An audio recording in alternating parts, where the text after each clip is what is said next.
Welcome to the 700 Club. Let's go over to the CBN newsroom for today's top stories.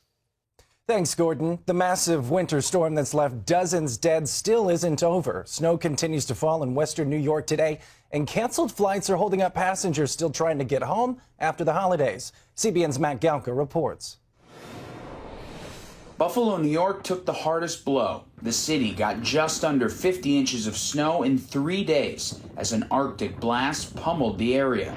Several more inches are expected today, and President Biden approved federal aid for the area. This has been a very difficult and dangerous storm. It's been described as a once-in-a-generation storm, and everything that has been forecast, we have gotten in the city of Buffalo, and then some. The dangerous weather claimed at least 29 lives in New York, and officials believe the death toll will continue to climb. In some cases, emergency vehicles could not get to victims. Nevertheless, more than 500 people were rescued. I heard him screaming for help. Neighbors helping get this man to the emergency room after apparently suffering severe frostbite. Some victims may have died from hypothermia as the snow piled up and left people stranded in their cars and homes. It left family members grieving. It's so easy to ask yourself, why, God? Why? But it's not always meant for us to know the answer to that. Elsewhere around the country, it's been a travel nightmare. 3,600 flights canceled Monday, including 70% of Southwest Airlines flights. Thousands of passengers stranded nationwide. There's four-hour waits, and they said no one's getting on a Southwest flight for 4 days, and they said we can't help you go home. The travel trouble being felt with delays from Houston to Tampa to Raleigh.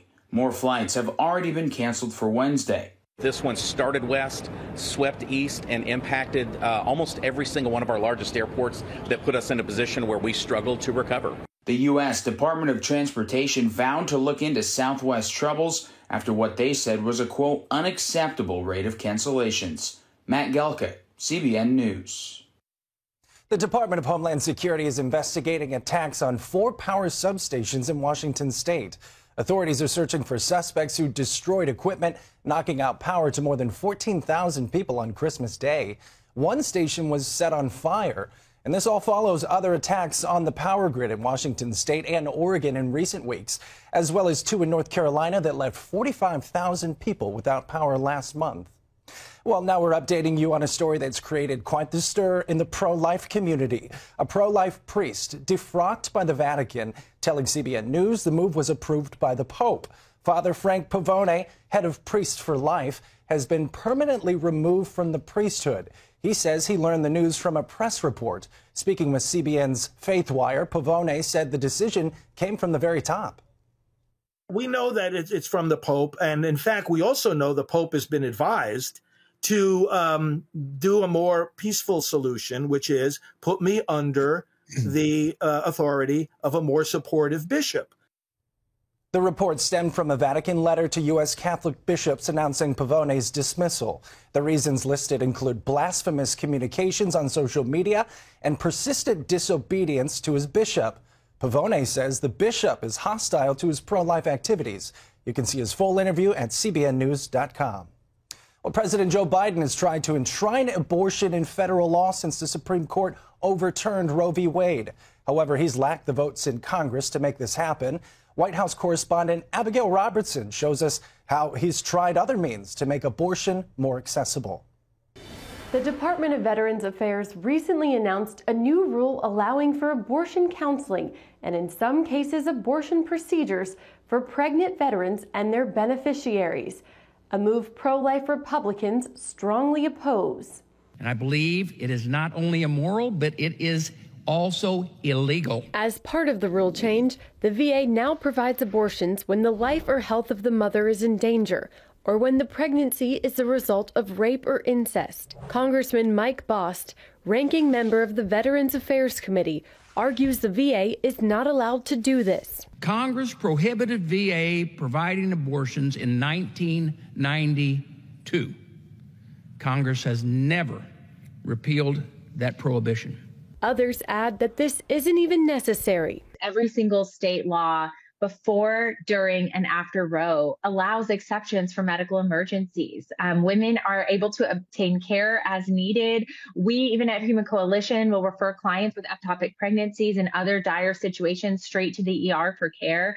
And so that portion of it is unnecessary. Chelsea Human from Human Coalition raises other concerns. The portions of it that are really concerning are the fact that they're forcing VA doctors to do abortions, sometimes in contexts that laws do not allow, and even in spite of their own conscience or religious beliefs and values. A move she believes is unconstitutional. It's just an absolute violation of the Hyde Amendment that says our taxpayer dollars cannot go towards funding abortion.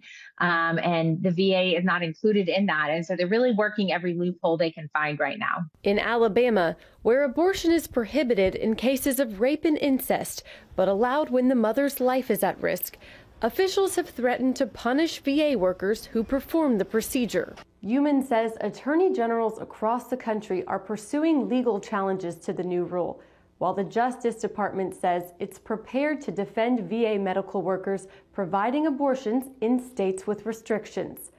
Abigail Robertson, CBN News. Washington, D.C. and most of the nation is quiet this time of year. The holidays are meant to be for rest and relaxation, but stress can make it a dangerous time. Medical reporter Lori Johnson explains the risks and how we can protect ourselves. While this time of year is meant to be merry, it can be the opposite for far too many people. That's led to a phenomenon that's become so pervasive, health experts have a name for it: holiday heart syndrome. They cite two main reasons: family stress and unhealthy eating, which sadly are far too common.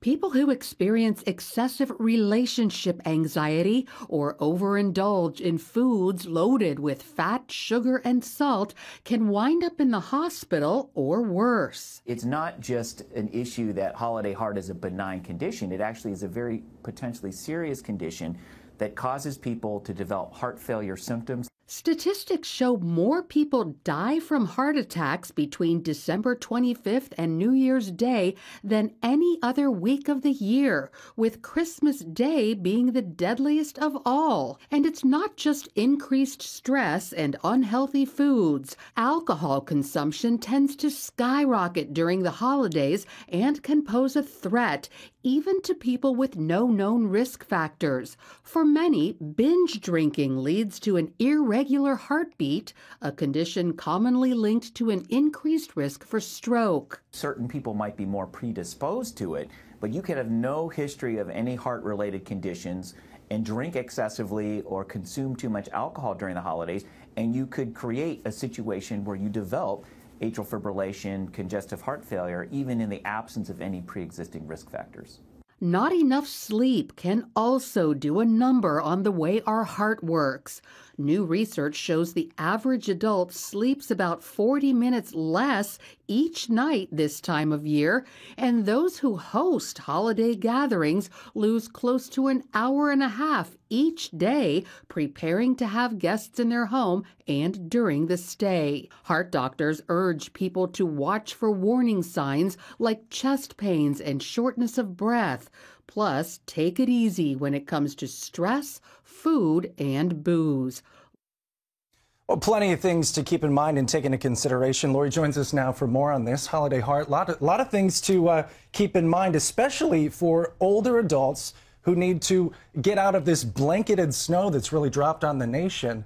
Tell us the do's and don'ts for the activity of shoveling snow. Well, you know, snow shoveling is extremely rigorous on the heart. Some studies have even compared it to running a 5K, Brody, believe it or not. And, you know, it doesn't really mean anything whether you're older or younger. You know, some 45-year-olds have the heart of a 70-year-old and some 70-year-olds have a heart of a 45-year-old. The main thing to keep in mind is your level of activity. How in shape are you? And It doesn't matter if you've shoveled snow in the last 10 years. It kind of matters how active were you this year. So think about in the summer, were you at home sitting on the couch in the air conditioning, or were you out running and things like that? You know, snow is very heavy. So what we want to make sure, if we do definitely go out and shovel some snow, is to shovel as little as possible. So if you're in a snowstorm, go when there's a little bit of accumulation, shovel it, go back when there's a little more, shovel it, and then a little bit more, rather than waiting until it's 2 feet deep. That's great, Lori, to keep in mind for heart health, but also our backs, you know, where aches and pains come along with this.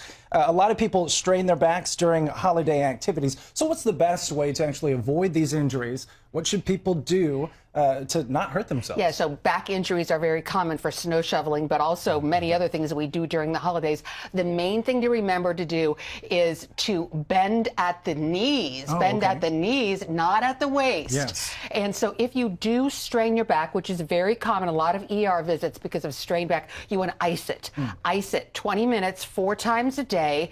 And then also, believe it or not, Brody, you want to stretch it. A lot of people think that you need to stay still and rest, but that causes the muscle to tighten, so you want to stretch it. Do that downward dog motion, or sit on the floor and try to touch your toes to keep that muscle stretched. That's really good. Great things to keep in mind for sure. It's crazy. This is our favorite time of the year, but it could be potentially the most dangerous time of the year. Absolutely. Is there an age range to keep in mind, Lori, when we're talking about holiday heart?